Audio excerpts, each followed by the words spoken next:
I'll never forget the sound of sizzling metal on that icy January morning, the kind of cold that bites your knuckles and fogs your breath.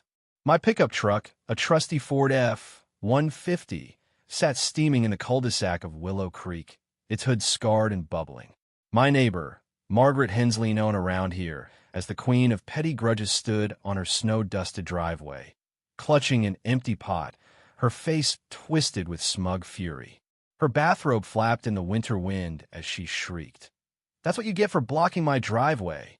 Neighbors peeked out from their curtains, some stepping onto their porches, drawn by the chaos unfolding in our quiet little suburb. I'd only been in Willow Creek for 3 months, lured by the neat lawns, friendly VY Bess, and promise of a peaceful life after years in cramped city apartments. The Homeowners Association fees felt worth it for the community pool and tidy streets. But nobody warned me about Margaret, the HOA president who ruled like a dictator with a tape measure, handing out fines for flower beds an inch too wide or mailboxes painted the wrong shade of gray. That morning, a fresh 6 inches of snow had buried the neighborhood. The city plows, bless their hearts, left a massive snowbank right where I usually parked. So I eased my truck a tad closer to Margaret's driveway, careful as could be to leave her plenty of room to get out. I figured I'd move it once the plows came back. Big mistake. I was halfway through my coffee when the pounding started. Not a neighborly tap, but the kind of banging that says, "You're in deep trouble." I opened the door to find Margaret, hair still in curlers, eyes like daggers behind her fancy glasses. "Do you even realize what you've done?" she snapped, skipping an hello. "That beast of a truck is blocking my driveway. It's a blatant violation of Section 7, Paragraph 3 of our community rules." I stepped outside, half expecting I'd misjudged the parking. But nope, my Ford was a solid 2 feet clear of her driveway. "Margaret, I'm sorry if it looks close," I said, keeping my cool. "But you've got plenty of space to get in and out. The plow's coming back soon, and I'll move it then." She wasn't VYing it. "That's not good enough," she hissed, her voice sharp enough to cut glass. "As HOA president, I demand you move it now. I got a brunch in 30 minutes, and I won't be late because you can't follow basic rules." Before I could say another word, she spun around, her slippers crunching through the snow, muttering about newcomers with no respect. I sighed, grabbed my keys, and headed for the truck. But then I heard a door slam, quick footsteps, and a strange hissing sound, followed by the sharp smell of scorched metal. I rounded the corner of my house just in time to see Margaret scurrying back to her garage, steam rising from the pot in her hands. My truck's hood was drenched, the paint blistering, the windshield trim warped. She'd poured boiling water over my Ford in a fit of pure spite. "What the hell did you do?" I yelled, sprinting toward the truck. The damage was brutal, bubbling paint across the hood, steam pouring from the engine bay.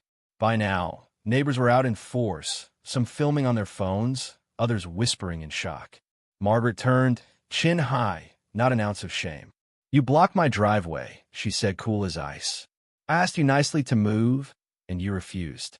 The HOA gives me authority to enforce the rules." Across the street, Jim, a retired lawyer who'd butted heads with Margaret before, called out, "The HOA doesn't let you vandalize people's property." Margaret didn't flinch. "I was just melting ice off his truck," she lied, her story shifting faster than the wind. "There's no ice on my truck." I shot back, my voice shaking as I surveyed the wreckage. "You dumped boiling water on it because you were pissed, and everyone here saw it." I pulled out my phone, snapping photos and dialing 911. Neighbors started chiming in. Lisa, from 2 houses down, whispered, "She's been unhinged for months. Last summer, she hacked down my lilac bush because it was too close to her fence." Mike, whose family was selling their house, added, "She got my kid's birthday party shut down over a bounce house being an inch too tall." The 911 dispatcher promised officers were on the way and told me to keep documenting.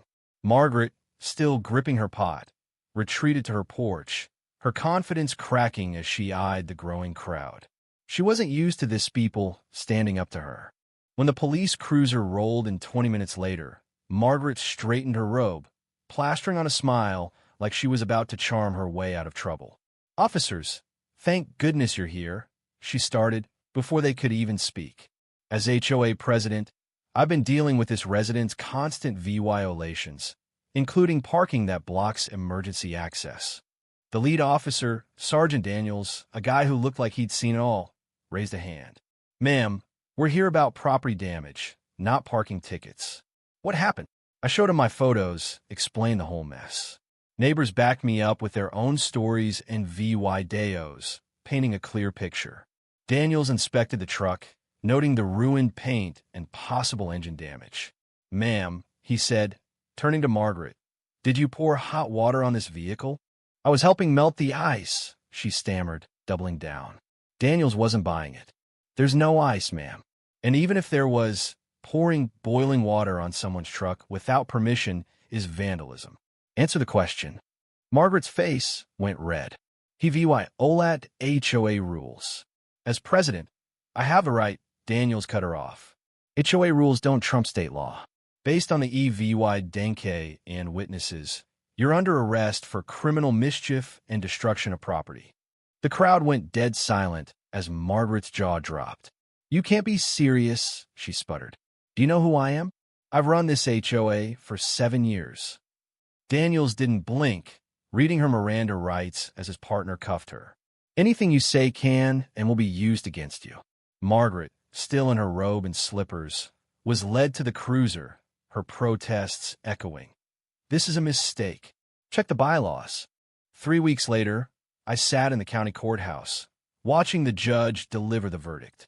Margaret was found guilty, with damages to my truck clocking in at overdue law $3,000.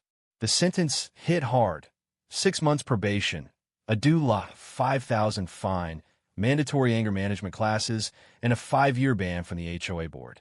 As the gavel fell, Margaret's face crumpled, her empire of petty power reduced to ashes all because she couldn't let a parking spot slide.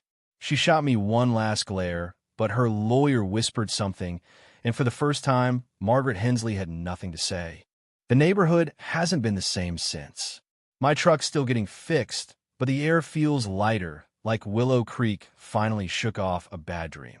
Still, I can't help but wonder, how far would you go to enforce a rule? Was Margaret just a bully, or did she really believe she was protecting the neighborhood? And what would you have done if you were melted at slide or fight back? Drop your thoughts below. Hit that like button if this story got your blood pumping, and subscribe for more wild neighbor tales. Let's get this debate going.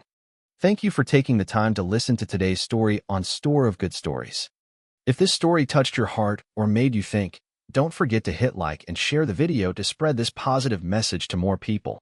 And if this is your first time here, make sure to subscribe and turn on the notification bell so you won't miss any of the meaningful stories we share every week.